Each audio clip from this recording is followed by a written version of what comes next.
Dear Swamijis, dear friends, we have been hearing the word Neo frequently, and throughout the day we shall be hearing the word Neo again and again. I don't know about you, but when I hear the word Neo, what comes to my mind is the movie Matrix. How many of you have watched Matrix? Good. In that movie, the protagonist, Neo, a computer programmer, he is a hacker also.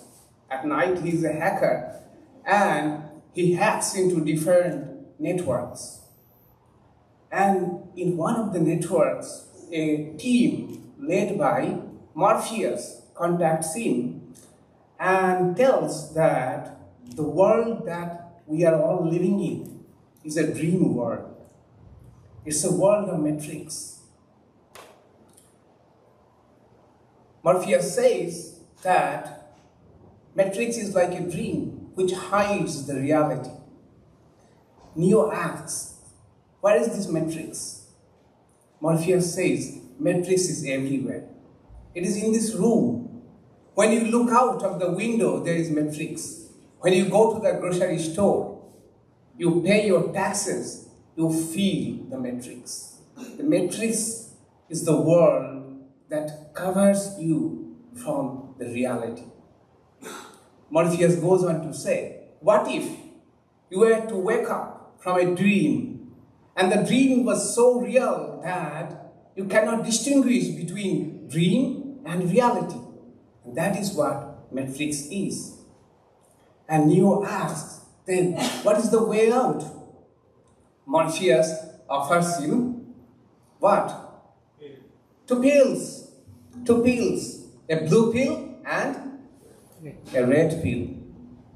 So he says, Neo, you can take two pills. These blue pills, if you take, you will continue to be what you are. You will be in the Matrix, never will come to face with the reality. You will continue to live in the illusion that this is the real world. But here is the red pill of knowledge. If you take this pill, you will come to know what the reality is, what is behind the Matrix. But here is a warning. If you take the red pill, there is no way of going back. So decide which you would like to take. And we know Neo chooses the red pill of knowledge. And then he comes across this team and comes to know about the reality. And he also comes to know that he is the one, the Savior, who will save the world, who will preach to humanity that we are living in this Matrix. There is a way out to come face to face with the reality. I think often that such a red pill, blue pill moment also came in the life of Swami Ishadhyanananda. He went first time to the Kideshwar and asked Sri Ramakrishna, Sir, have you seen God? Sri Ramakrishna says, yes, God can be seen and spoken to as I am seeing you and speaking to. God can be seen and spoken to. Swami Vivekananda was impressed, but the blue pill, red pill moment has not arrived yet. In his second visit, in his third visit, what he does, Sri Ramakrishna touches him and he loses all awareness of everything. Everything goes into void. But he gets afraid and says, what are you doing to me? Sri Ramakrishna says, all right, all right. So the blue pill, red pill moment has not arrived yet. After some time, one day, Sri Ramakrishna was explaining to Swami Vivekananda non-dual Vedanta, that we are none other than the God. Essentially, we are the same spirit we are worshipping outside there. Non-dual Vedanta. Swami Vivekananda does not accept that. He listens to, then goes out of the room and goes to the porch where his friend Pratap Hajira was sitting. And Swami Vivekananda tells 4thJuly, can it be possible this water pot is God? This cup is God? All of us are God? Ridiculous! Ridiculous! How can it be? And 4thJuly joins Swami Vivekananda. He says, yes, of course. And they burst into laughter. Ridiculous thing. All is God. All of us are God. Everything is God. Ridiculous. Ridiculous.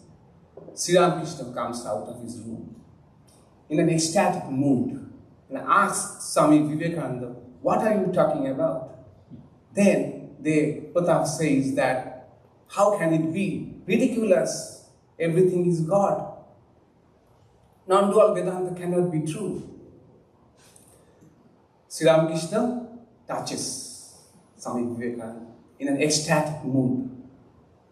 And Swami Vivekananda explains that as soon as he touches, the mental revolution goes on inside me. I am intoxicated, which remains for days. I go back to my house. My mom is serving me food. I see the plate is God.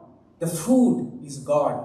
My mother is God. I am God. Everything is God. Everything is God. That mood continues. After 1 or 2 days, that comes down a bit. Swami Vivekananda sees everything like a dream, like a matrix. The whole world appears to see Swami Vivekananda dreamlike, just like a matrix. And after 3 days of such mood, when he comes back to what we call normal mood, normal consciousness, he realizes that he had non-dual experience. He says that I had then no doubt that non-duality is true. I had a revelation of the non-dual truth that we are all divine. We can argue that that is the origin of Neo-Vedanta. That is the moment, blue pill, red pill moment of Neo-Vedanta. Swami Vivekananda preached this whole his life, throughout his life, divinity of soul. He writes to Sister Nivedita, my life's mission can be put into a few words. That is, to preach unto humanity their divine nature and how to manifest it in every movement of life. Mark it, not only knowing that we are divine, but manifest it in every movement of our life. Every movement. Not only when we are worshipping, not only when we are meditating. Every movement of life. And that starts with how we treat others. How we treat others. If I am divine, you are also divine. What should be the natural response? Worship. Worship should be attitude to each other. Swami Vivekananda poured his heart out into a poem called Sakhar Prati to a friend. Towards the end, he says, Brahma hoite kit paramanu sarvabhute shei premomoy mon pran shorir arpon karo he shakhe eshaber pai. From the highest Brahman to the bug and the atoms, there is that God of love. Offer your mind, your heart, your body, everything into their feet. That is what we can do to realize Swami Vivekananda's mission of Neo-Vedanta. There is no way of going back. All of us have chosen the red pill of Vedanta. Now, no way of going back. We have to recognize this divinity within and also recognize a bit of that divinity in others. That's it. That is what we can do to realize Neo-Vedanta. Those of you who read New York Times or watch PBS NewsHour, you may know about David Brooks. Recently, he wrote a book, How to Know a Person. This is culmination of his 40 years of mixing with, interviewing with thousands and millions of people, great people, not so great people, common people, politicians, celebrities, but not.